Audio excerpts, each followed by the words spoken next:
So yesterday I posted a video about Cardi B saying how I used to be a fan, but I just couldn't coddle her bad behavior anymore.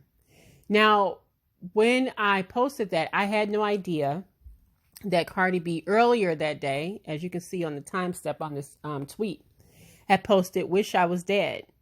One of my subbies commented under my video and saying, "Hey, did you see the Cardi B tweet?" Now, at the time, again, I didn't see it. And then I looked it up and I like, oh, okay. So that's what she was talking about. Cardi B quickly tweeted and deleted this. But of course, a lot of people caught it because it's Cardi B. And for the record, even though I said what I said and I won't backtrack on it, I still believe that people coddle her too much and they coddle her bad behavior, which is why a lot of things that go on in Cardi B's life will continue. But at the same time, I don't want anything to happen to this young lady. All right. Mental anguish, mental illness is real. And I think she's going through something. And this is one of those times where I think if people loved her the way they said they loved her and that she would, or they would convince her to get her some help. Now, I saw the hashtag "We Love You Cardi B" trending. Even today, I saw it trending. And like I said, I had no idea what was going on until one of my subbies mentioned it.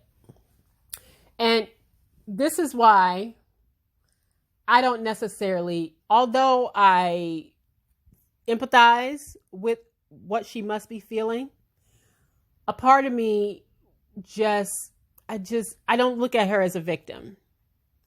Because even though, and let me explain, even though hashtag "We Love You Cardi B" was trending, I can guarantee you that Cardi B didn't take any of that positive energy in one bit yesterday.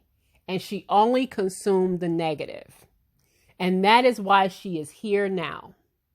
This is where we are now, simply because Cardi B is the type that opens the door to negative energy and allows it to flow around her and consume her. I have seen it too many times. I have seen people say the same thing over and over and over. People aren't lying here, okay? Cardi B will have 100, "We love you, Cardis, we love yous." And then the 101st comment will say something about her makeup, will say something about her hair, will say they don't like her music. And she will respond to that comment. Although the first 100 comments were all positive. It was all positive energy, and she consumed the negative. And you have to wonder, why is that? Why? Cardi B is suffering from mental anguish because she's unhappy. She's just unhappy and she's insecure. My guess is the reason why Cardi B responds to a lot of the negative is because she deep down doesn't think she deserves to be where she is. Case in point, when Cardi B won that Grammy. Now, I was shocked. I was. I didn't go after her. I didn't. I think the Atlantic did exactly what they were supposed to do in that moment, even though, a lot of us didn't necessarily feel like she should have necessarily won a Grammy, but she did. It is what it is. Now, at that point, it is what it is. Atlantic did everything they were supposed to do for their artist. That's what's supposed to happen. But instead of Cardi B celebrating this win, enjoying the moment, she took to social media to cuss out people who didn't feel like she deserved it. Now, does that sound like to you somebody that's happy within themselves, that feel like that they deserve to be where they are? I don't get it. I don't understand it. All I can do is chalk it up to the fact that she really is insecure, because Cardi B is constantly taking to social media to respond to negative things. I've heard her on her live sometimes. Like she'll on one side of her mouth, she'll be like, she thanks God for all her blessings and all this and this. And then right in the next breath, she's cussing somebody out because of something that they said to her. It's like, Cardi B, which one is it? Which one? Which one is it? Because here you have a woman who honestly has been blessed to have a lot of things. You know, she has a lot of money. She has celebrity. She has fame. She has a baby. She has this beautiful baby. She has a husband. Well, I guess just if you want to call him that. But nonetheless, she has these things and she's not happy because money doesn't make anybody happy. Ask a bunch of rich, wealthy people, because the truth of the matter is they don't know if people are around them because they truly, genuinely love them or it's because they want to get something out of them. And so when I look at Cardi B, she's probably she's just unhappy because truth of the matter is, I think Cardi B wanted celebrity, but everything that's happened, she probably couldn't imagine in her wildest dreams. And I think that Cardi B would quit. If she could just stop, she probably would. All right. She's amassed wealth, but I think the thing about rich people or people like this, where they are only driven by money, Cardi B is not driven by the passion of music. Cardi B doesn't care. If Cardi B could, no matter how the money is made, she just wants to make the money. She doesn't care how it's made. She just wants to make the money, which is why she's so unhappy, because I don't think Cardi B truly loves music. I've heard her on her live several times how she doesn't care about lyrics. She doesn't care about any of this. She just wants money. And so Cardi B would do whatever it took to keep the money flowing in. Okay? Which is why she's unhappy. She's unhappy. I think she would walk away in a heartbeat. But there's too many people, too many hands in the pot right now. Too many people depending on her. All right? To walk away. But she probably would. She probably would quit. What I would hope for is that the people that supposedly love her and surround her would tell her to go and get some therapy. Like, Cardi, you need to go and sit in a therapist's office at least twice a week. Because it's clear to me that her therapy is social media. It is clear as day as Cardi B's therapy is social media.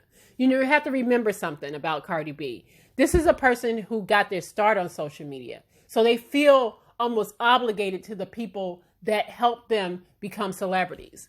Supa is very similar to that. Supa sent, I don't know if some of you guys know, but she has the crayon case. And I've been watching her for the last few months. She's been going through some illnesses since she's had her baby girl. And you would think that Supa would step away from social media. Like, look, she's sick, step away from it. But she continues to just be on social media and then get upset because all these speculations and these rumors are swirling about her illness. And I'm just like, put the phone down. Put it down. Both of these women, especially Cardi B, have the means and the team to handle her social media. You know, I used to be really critical of Beyonce.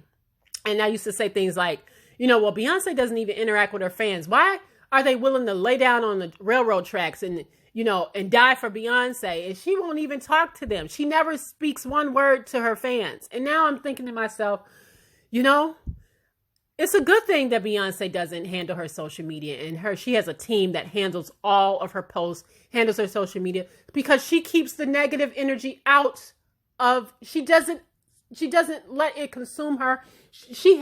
I'm sure she has a very clean, positive space around her. And even when people are saying terrible things, and they do, they talk about Beyonce all the time. They talk about Blue Ivy all the time. They talk about her husband all the time. Beyonce doesn't get consumed by that because she doesn't allow it into her space. Cardi B allows it. She lets it in. She opens the door for it. She goes looking for it. And so it's hard for me to feel sorry for her when she opens the door and she literally goes seeking. What are they saying about me? I think Cardi B, especially early on, she used to search her name to see what people were saying. Like, get off the phone, Cardi. And for the people that's surrounding her and are taking care of her other stuff, help her. Take her phone. Say, Cardi B, go and have a vacation with your husband. Go do something with culture that does not involve a phone. Just go and do something away from the phone. All right. Yes, I know you got your start from social media, but guess what?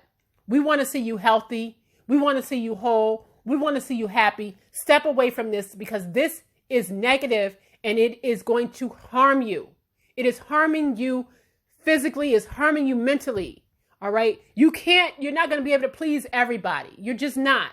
And she just cannot let it go.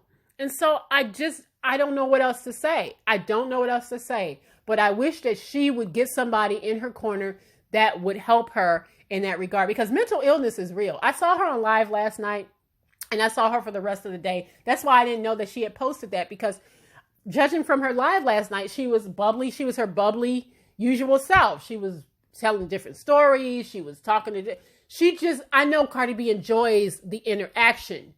This is almost like therapy for her. This is like a drug. Social media is a drug to some people. And she is showing me every day that she cannot let it go. But honestly, she needs to, because it is going to consume her mentally. All right. Depression is real. Just because she was on live last night, giggling, laughing, she was posting yesterday, doesn't mean that she's not masking some serious insecurities that require professional help. It requires professional help. And if they loved her enough, they would get her some. Hell, Offset might not want Cardi B to go to therapy, because if she ended up going to therapy twice a week, she might realize she don't need that fool, and she might actually just dump his ass. All right. A lot of the problems that Cardi B has right now is because of that no good ass husband of hers. You know, I think, honestly, my opinion is Cardi B, has she called it quits with him when she said she was going to call it quits and just went on about, I think she would be a little better. But as you can see, you know, you can't do anything about that. When people are married, it's just different. And if she wanted to, take her husband back, that was her right. That's her God-given right. They're married. This isn't a boyfriend-girlfriend thing. She is married to that man. She has a child with that man. She has a right to take him back. But she also has to understand what comes with that. All right. She's being indicted over some charges because of him, because of that. All right. So a lot of that unhappiness is insecurity. Because, again, I remember when Offset wasn't really even checking for Cardi B like that until Bodak Yellow blew up. They were dating, but he wasn't really checking for her until Bodak Yellow blew up. And that's true tea. I saw it. Okay, but now they're married, they have a child, and this is the life she wants, but she's unhappy. And so I'll just conclude like this. I don't want to see this woman hurt herself. I would never want to see anybody harm themselves. I don't. That still doesn't mean that I'm going to coddle bad behavior. When I see bad behavior from anybody, I don't care if it's Cardi or anyone else, I'm going to call it out. And that's probably been the problem all along. But at the same time, I see a cry for help. I know a cry for help when I see it. And this is a woman that's crying out for help. All right. And the people that are around her, if they loved her, even if she is like, no, and chances are they have been saying something to her, and chances are she's lashing out and saying she doesn't want help, but they need to step in anyway. Atlantic needs to step in. Somebody needs to step in and help her, because there's no point of having all this wealth, all this fame, all of this, and still being completely broken inside. All right. So, I wish her well, and, get some help, Cardi B.